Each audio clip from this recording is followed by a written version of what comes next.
Bonjour les Gémeaux, j'espère que vous allez bien. On se retrouve ici pour l'année 2022, en tout cas le premier mois de l'année 2022. Donc on va voir un petit peu ce qui vous réserve avec un tarot, donc les points forts, les éléments à dépasser, le conseil et l'issue du mois.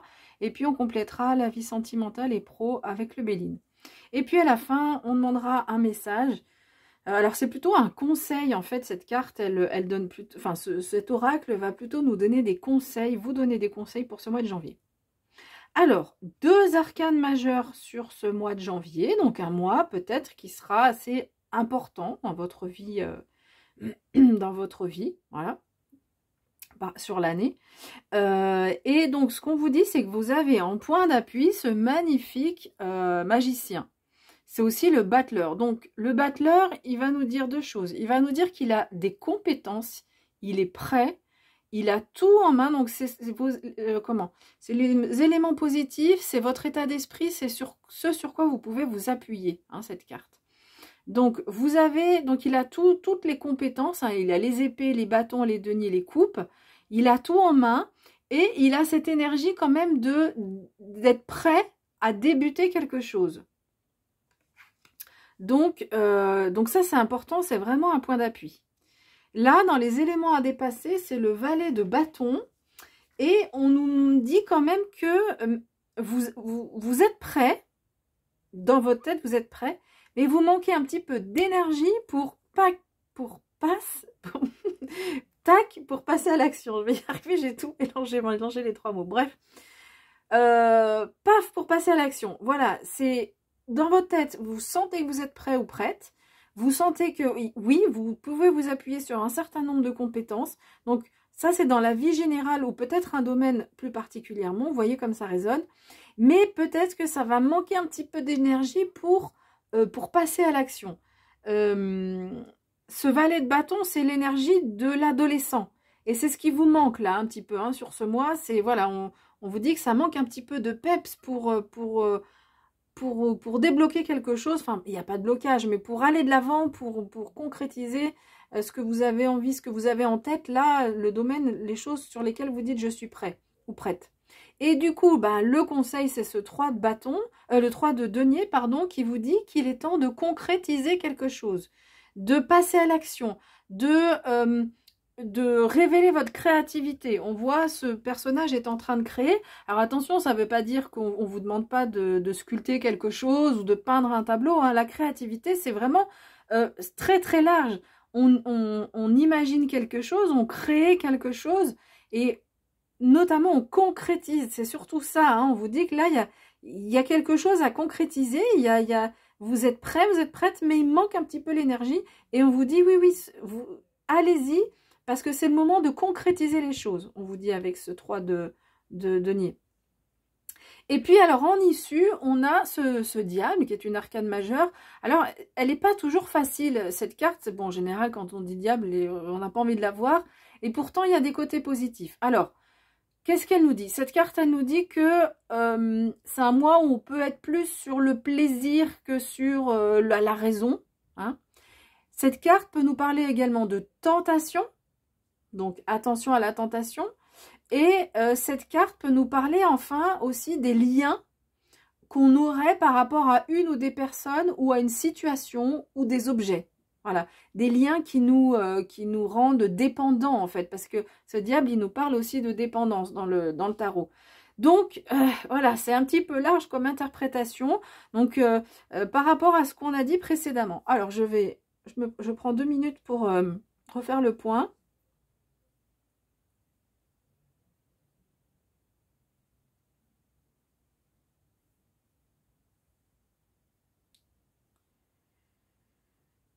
Alors moi, ce que je ressens, c'est que on parlait de concrétisation. Alors, en se faisant plaisir, voilà, en allant vers quelque chose. Ne pas être tenté, ça peut être la tentation, c'est par exemple, tiens, je vais choisir ça parce que c'est moins cher. Donc, on va l'acheter. Alors que si on avait pris l'autre qui est un peu plus cher, il aurait pu durer plus longtemps. Ou vous aurez, bon, je parle sur un achat. Ou on fait un choix de vie parce que là, c'est plus confortable. On est dans la zone de confort. Mais si on choisit l'autre voie, au final, c'est une voie qui va plus correspondre à notre développement personnel. Ou on va choisir, alors c'est plus que on est avec le diable, c'est plus par rapport à la tentation donc soit tentation dans la zone de confort, pas de rester en zone de confort, mais surtout de se la couler douce, de dire ouais bah là j'en fais moins, donc ça me va bien. Ça peut être quoi encore? Ça peut être d'être attiré par le matériel, en disant bah là je gagnerai plus, ou là j'aurai plus, ou là, alors que c'est pas visiblement ce qui serait votre voie et votre destinée. Donc vous voyez, ce diable, il vous met en garde. Alors à la fois il vous dit quand même de se faire plaisir dans la concrétisation, d'aller vers quelque chose qui vous fait plaisir, plutôt que en fait c'est ça, ok, c'est bon, j'ai capté. On vous demande là, il y a quelque chose autour de un choix autour de votre chemin de vie et de ce qui correspond à votre âme, à ce que vous ressentez en fait au fond du cœur, plutôt que faire un choix parce que il y aurait quelque chose de matériel à la clé ou quoi que ce soit. Voyez? Donc c'est un peu ça, ne pas se laisser tenter par ce qui peut briller, hein, mais aller vers ce qui vous fait plaisir, ce qui va faire vibrer votre âme. Voilà. Et puis, on peut quand même nous parler aussi de liens, comme j'ai dit tout à l'heure. Bon, ça peut être lié avec ce que je viens de dire, mais de liens qu'on a besoin de couper. Là, ici, on voit ce personnage avec un couteau, de liens qu'on a peut-être besoin de couper par rapport à quelque chose qui nous retient, en fait. C'est un peu ça aussi. Des fois, on a des liens, on a des pensées limitantes, on se dit « Ah non, ça, je pourrais pas le faire. Ah non, ça, je suis pas capable. Ah non, ça, faut pas que je le fasse parce que l'entourage me dit qu'il faut pas que je le fasse. » Et pourtant, on vous dit bah oui, que vous avez un chemin et que vous avez besoin, enfin, vous avez droit aussi à votre liberté. Et pour avoir cette liberté, il va falloir peut-être couper certains liens qui vous maintiennent à une vie visiblement qui ne vous correspond peut-être plus. Et on vous dit que là, c'est le moment de couper ces liens-là. Alors, une vie qui ne nous correspond plus, c'est peut-être un peu fort comme terme, mais en tout cas avec quelque chose dans votre vie qui ne vous correspond plus. Donc voilà, on vous invite à couper ces liens pour gagner en liberté. Donc encore une fois, ça peut être par rapport à une personne, par rapport à une situation ou des situations, quelque chose de matériel, voilà, ça peut être assez large. Allez, au niveau sentimental, eh ben, c'est plutôt sympa que vous soyez en couple ou célibataire. Cette carte de la beauté nous parle d'harmonie, avec ce magnifique cœur là au-dessus de cette fleur et avec cette couronne au-dessus. Donc, voilà, on nous dit qu'il y a de l'harmonie donc dans votre couple. Alors, c'est une carte qui nous parle plutôt de quelque chose de calme. Hein. Il n'y a pas on ne voit pas de séparation, on ne voit pas de mariage, on voit pas... Voilà, c'est un moment, si vous êtes en couple, qui est assez calme. Et si on est célibataire... Et ben même si on rencontre personne, on se sent en harmonie avec soi-même. Et donc ça, c'est hyper important de se sentir en harmonie, même quand on est célibataire, de se sentir en harmonie avec soi-même pour pouvoir attirer des personnes qui vibrent de la même façon. Je sais que c'est pas facile, hein, il y a des personnes célibataires peut-être qui vont me dire « Ouais, bah, c'est plus facile à dire qu'à faire », parce qu'un sentiment de solitude, évidemment, c'est pas facile à dépasser. Et ça passe par se libérer de pensées limitantes, se libérer de fausses croyances, se libérer de ce que pensent les autres aussi, et faire ce qu'on aime faire pour retrouver cette liberté-là. Mais bon, voilà, c'est plus facile à dire qu'à faire, c'est aussi un gros travail sur soi, qui peut passer par un travail avec un psychologue, avec des thérapeutes énergéticiens, enfin voilà, qui peut durer plusieurs années. Je suis désolée de vous dire ça, mais bon, en tout cas, je parle par expérience aussi. Alors, par rapport à mon propre parcours. Alors, la vie professionnelle, bah, c'est plutôt pas mal, c'est plutôt agréable, on se fait plaisir. Voilà, je crois qu'il y a plaisir en plus au pluriel. Donc dans votre vie professionnelle, vous vous sentez bien, vous vous sentez porté, vous vous sentez paisible. Alors encore une fois, c'est pas une carte qui nous parle d'action mirobolante dans la vie pro, mais on voit que c'est assez équilibré et que vous vous sentez bien dans votre environnement professionnel. Si vraiment ça vous parle pas, c'est qu'ici, il n'y a pas de message pour vous et que vous pouvez aller voir votre signe ascendant. Vous pouvez aller voir aussi d'autres vidéos qui vous parleront peut-être plus ce mois-ci. Hein, c'est tout à fait possible. Parce que, évidemment, tous les Gémeaux ne vont pas vivre exactement les mêmes choses. Alors, on va regarder maintenant. On va demander un message pour les Gémeaux pour le mois de janvier 2022. Qu'est-ce qu'on a comme message ?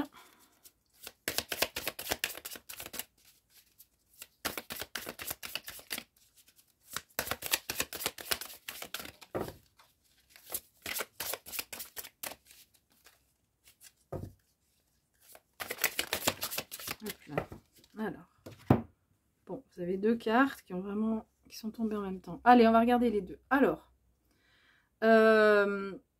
prospérité et abondance. Bah, ma foi, c'est plutôt sympa. Donc, c'est une carte qui nous parle de l'élément terre. Donc, je vais aller regarder le texte ensuite.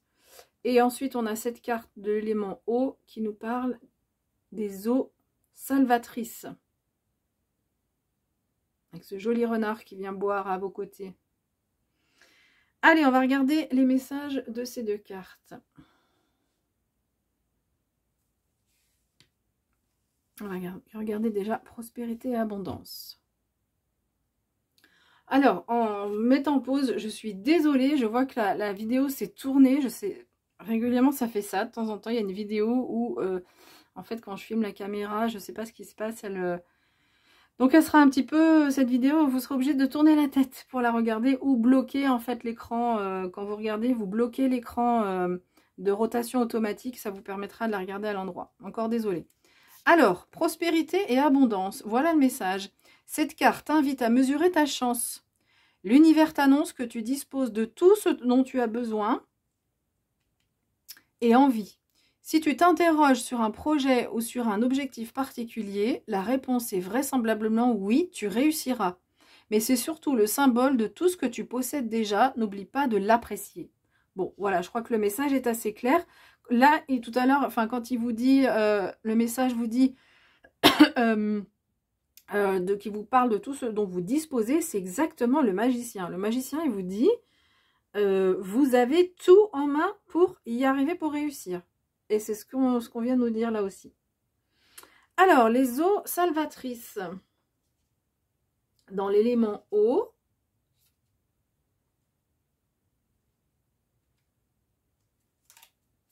Alors, le message de la carte vous dit. Cette carte te rappelle l'importance d'entrer en phase avec l'eau de la plus puissante des façons. Si tu as un accès à un point d'eau, océan, un lac ou même un ruisseau, je vais dire, j'ajoute même par rapport à la carte, même une douche ou une baignoire, hein, c'est suffisant. C'est le moment de t'y rendre. Sinon, procure-toi une petite fontaine d'ornement à poser sur une table et écoute l'eau s'écouler. Le bruit de l'eau en mouvement est presque aussi guérisseur que l'eau elle-même. Alors, donc voilà, l'eau est souvent, l'élément eau est souvent associé à de la guérison. Et on vous dit là que peut-être là, pour se défaire, pour couper les liens dont on a parlé, ou pour éviter les tentations, pour se ressourcer, se retrouver, eh bien là, on vous dit que l'eau va vous aider. Donc, alors, on vous dit d'acheter une fontaine. Moi, voilà, j'irai au-delà même de ça. Mais si vous avez envie d'acheter une fontaine, eh bien, écoutez, faites-le. Mais prenez une douche, prenez un bain. L'idée, par contre, c'est de le faire en conscience. C'est-à-dire de dire, allez, je prends une douche, je me nettoie, j'enlève tout ce qui est négatif. Hein, parce que des fois, on prend la douche un peu machinalement le matin ou le soir. Et puis, voilà, sans y penser. Là, c'est vraiment... On y pense, je me nettoie, j'enlève tout ce qui est négatif, j'enlève tout ce dont j'ai pas besoin et je me nettoie en passant sous l'eau. Voilà. Alors ça peut être dans leur message, ça peut être juste le bruit de l'eau aussi. Hein. Donc si vous avez une rivière pas loin, vous pouvez aller marcher au bord de l'eau et écouter le son aussi de l'eau qui se casse sur les cailloux. En fait, quand on est près d'une rivière qui a comme des petites cascades ou des petits... comment on appelle ça ah zut, je sais plus comment on appelle ça, mais où l'eau se casse en fait sur les cailloux, il y a des rapides, voilà. Et ben en fait, ça dégage des ions négatifs et ces ions négatifs nous font du bien. Voilà, donc c'est aussi une possibilité que vous avez par rapport à l'eau. Voilà, j'ai fini avec cette interprétation. Si vous souhaitez me soutenir, si ça vous a plu, enfin, si ça vous a plu, si vous trouvez intéressant ma façon d'interpréter, et si vous voulez donc me soutenir, vous laissez un like, et merci mille fois pour les personnes qui le font. Vous pouvez également vous abonner à la chaîne. Allez, je vous dis à bientôt, ciao!